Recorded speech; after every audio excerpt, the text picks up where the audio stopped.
আসসালামু আলাইকুম সবাইকে, কেমন আছো সবাই? আশা করছি সবাই খুব ভালো আছো। আলহামদুলিল্লাহ আমি খুব ভালো আছি। তো আজকে একটা ইম্পর্টেন্ট কাজ করতে যাবো। তো প্রথমে ওই ড্রেসটা পরেছিলাম, বাট এত বিশ্রী গরম হয়েছিল, ভাবলাম এই ড্রেসটা পরে এটা কেমন লাগছে জানি না। তো তারপরে আপাদের বাড়ি গিয়ে আমরা খাওয়া দাওয়া করবো, মানে আমরা মানে জাস্ট আমি দুপুরবেলা বাড়ি থেকে খেয়ে যাইনি। তো ভাবলাম আপাদের বাড়ি থেকে খেয়ে দিয়ে যাবো, বেরোবো। তো কী জন্য বেরোবো অনেকে নিশ্চয়ই দেখে বলেছে শর্ট ভিডিওতে, হ্যাঁ ফ্রিজ কিনতে যাবো। তো সেদিন একটু মেঘলা করেই ছিল আকাশটা। তো আমি, গুবলু আর দুলাভাই বেরিয়ে পড়লাম। যখন বেরোলাম তখন কিন্তু হালকা হালকা বৃষ্টি হচ্ছিলো, বেশ ভালোই লাগছিলো। বাট বসিরহাটে পৌঁছতে পৌঁছতে কিন্তু বৃষ্টিটা অনেকটাই থেমে গেছিলো, আকাশ কিন্তু পুরো পরিষ্কার গেছিলো, যেটা দেখে আমার মনটা অনেকটাই হতাশ হয়ে যায়।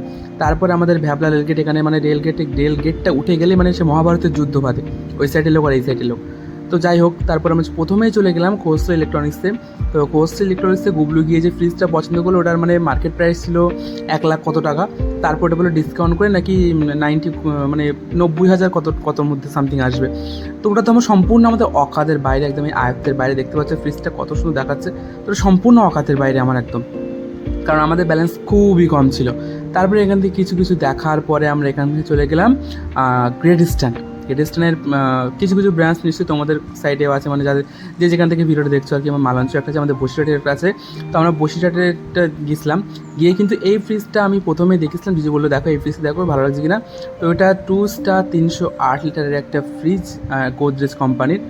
তো এটা কিন্তু আমার খুবই পছন্দের, ডবল ডোরের। যেহেতু আমাদের ফ্রিজটা খারাপ হয়ে যাচ্ছে আস্তে আস্তে, যেহেতু বয়সটা অনেকটাই হয়েছে, মানে আদিম মানুষের থেকে 2-3 বছরেরই ছোটো হবে মানে আমাদের ফ্রিজটা। তো সেই জন্য ফ্রিজটা খুব দরকার ছিল। আর এই ব্লগটা কিন্তু ঈদের আগে ব্লগ। তো ঈদ মানে বুঝতে পারছো মাংসের ছড়াছড়ি হবে বাড়িতে। তো ফ্রিজের মধ্যে যদি এনাফ জায়গা না থাকে তো মাংস রাখবো কোথায়? আর যদি মাংসটা খারাপ হয়ে যাওয়ার ভয় থাকে, কারণ গতবার আমাদের না মাটনটাও খারাপ হয়ে গেছিলো আর বিফটাও খারাপ হয়ে গেছিলো। সেই কারণে এবার ভাবলাম যে নতুন একটা ফ্রিজ নেওয়া অবশ্যই দরকার। তারপরে গুবলের ডবল ডোরের ছাপড়ি মার্ক একটা ফ্রিজ দেখলো, এটা আমার একদমই পছন্দ নয়। প্রথমত আইসক্রিম কালার, দ্বিতীয়ত মানে উর্বশীর কালার, মানে তামান্না ভাটিয়ার স্কিন কালার টাইপের, সাদা টাইপের। তো যাই হোক, সেখান থেকে আমরা কিন্তু আমাদের আরও ওদের গোদাম ঘর মানে গোডাউনে নিয়ে গেল লিফটের মধ্যে করে। সেখানে গিয়ে একটা মডেল দেখলাম। তো তার থেকে আমার যে মডেলটা আমরা প্রথমে দেখেছিলাম না, ওটা আমার খুবই পছন্দ হয়েছে। তো আমি বারবার এটার কাছে আসছিলাম, তো উনি বুঝতে পেরেছি এটা আমরা নেবো। তো যাই হোক, দরদাম করার পরে এটা নিলাম। প্রাইসটা কত সেটা তুমি বলবো না তোমাদের সাথে, কারণ তোমরা গিয়ে কিনে দেখো কেমন লাগে। তো যাই হোক, আমি কিন্তু এত ঔদ্ধত্যপূর্ণ কাজ করিনি। তারপরে ওখান থেকে আমাদের একটা গিফট দিল, একটা আয়রন দিল। যাই হোক, আমি ভেবেছিলাম মিক্সার গ্রাইন্ডার দেবে, দিল না। তারপরে গুবলু ওখান থেকে চলে গেল ওর ব্যাট কিনতে। আর ওর কিন্তু এই ব্যাট বলের অনেক ধরনের শখ ছিল। তো ওখান থেকে গুবলু কিন্তু ব্যাট একটা মানে বলও গিফট করেছিল। আর এই ব্যাটটার দাম সামথিং নিয়েছিল 430 টাকা কি 420 টাকা, এরকম কোনো কিছু নিয়েছিল। তারপরে চলে গেলাম অজন্তা না বাটায় গেছিলাম বোধহয়, সরি। আমাদের বসের যে বাটা না অজন্তা কী আছে আমি খেয়াল করে দেখিওনি। সেখান থেকে আমি জুতোটা চুজ করছিলাম। তো এটা বলো আমার পায়ে কেমন লাগছে, মানে কোনো পাঞ্জাবি বা কুর্তার সাথে না এই জুতোগুলো খুব ভালো লাগবে। সামনে একটা বিয়ের অনুষ্ঠানও আছে, তো সেখানে খুব ভালো ভালো ব্লগ দেখতে পাবে আশা করছি।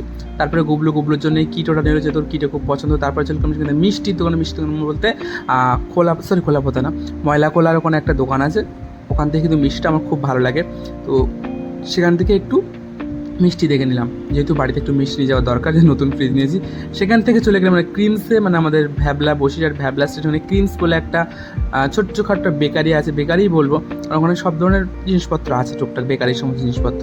তো এখান থেকে প্রথমে একটু আইসক্রিমটা ট্রাই করা হবে, যেহেতু আমরা ভীষণ কষ্ট হয়ে গেছিলো, আমাদের ভীষণ কষ্ট হয়ে গেছিলো গরমের মধ্যে। জন্য এসির মধ্যে একটু আইসক্রিম ট্রাই করলাম, বাড়ির জন্য কিছু আইসক্রিম নিয়ে আসলাম। সেখান থেকে অনেক কিছু ফাস্ট ফুডও নিয়েছিলাম একটু, মানে ময়লা কলার ওখান থেকে। তো আমাদের এই ব্লগ ব্যাস আজ এইটুকু ছিল, তেমন কোনো কিছু ব্লগ বাড়ায়নি। তো এখান থেকে বাড়ির জন্য কিছু মানে পেস্ট্রি নিয়েছিলাম একটু। গুগলে একটা বার্গার মিনি বার্গার নিয়েছিল। আর আমি একটু আম্মার জন্য কেক দেখছিলাম, এখানে আপার জন্য কেক দেখছিলাম। তো এই ব্লগটা এখানে আস্তে আস্তে এবার শেষ করবো, ব্লগ কিন্তু শেষ দিকে চলে এসছে। তো জানি না ব্লগটা তোমাদের কেমন লেগেছে কিনা। তো আস্তে আস্তে অনেক ব্লগ শেয়ার করার চেষ্টা করবো, কিছু কারণের জন্য ব্লগ শেয়ার করা হয়নি তোমাদের সাথে। তো সবাই খুব ভালো থেকো, সবার সাথে দেখাবে পরের ব্লগে। আর এইভাবে আমাকে সাপোর্ট করতে থাকো, এইভাবে আমার পাশে থেকো। তো টাটা সবাইকে, দেখা হচ্ছে সবার সাথে পরের ব্লগে।